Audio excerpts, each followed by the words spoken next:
What is up, guys? Welcome to RAM Overload, and today I'm going to be talking about how you guys can see whether you guys can install Windows 11 on your PC.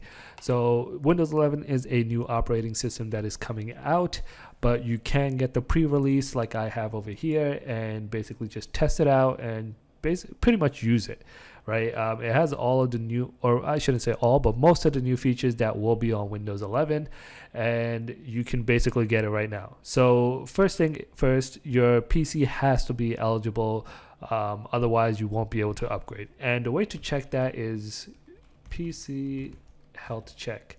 So you can see over here, PC health check. I have this app installed. You want to just Google it and just install it, okay?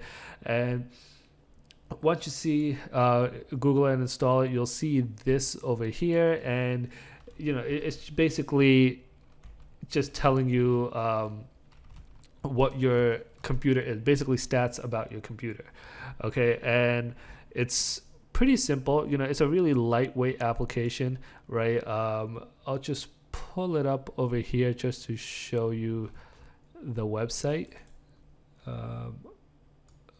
So this is it right here. Windows Inside PC preview PC health check application. Okay, you just want to download whichever one you have. Most likely will be 64-bit or the 32-bit download, and it will install this.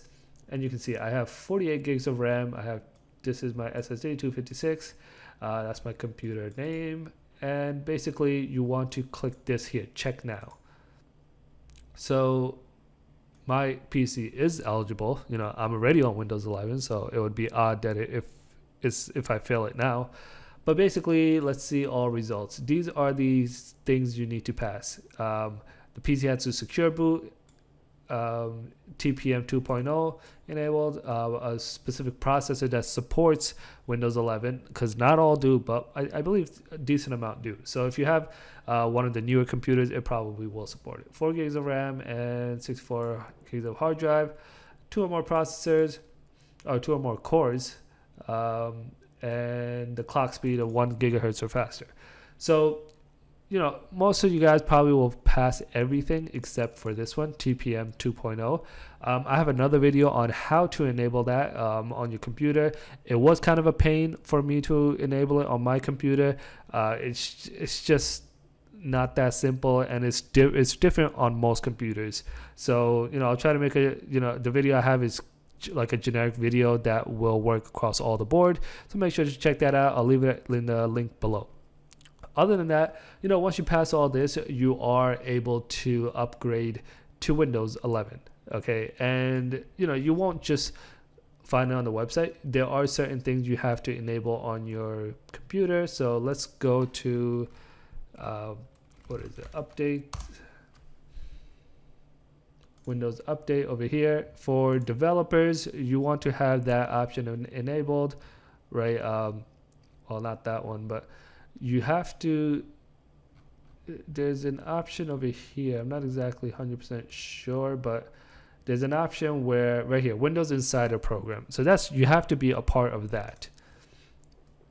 Okay, and that when you're a part of that, you're basically allowing Windows to get extra information from your machine, right? I don't think they collect any personal data.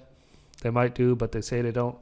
But basically, they just want more information from your computer, just in case, so they can get more data about the Windows 11 that's going to be running, and they're going to try to make everything as optimal as possible. I know a lot of people don't like giving more data than is necessary, but that's just up to you. If you want to use this, you're going to have to do that, since this is a pre-release.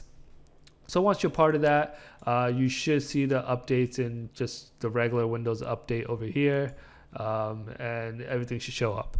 So yeah, make sure to give this video a thumbs up if you liked it. Don't forget to subscribe. It definitely helps the channel out. Other than that, peace out.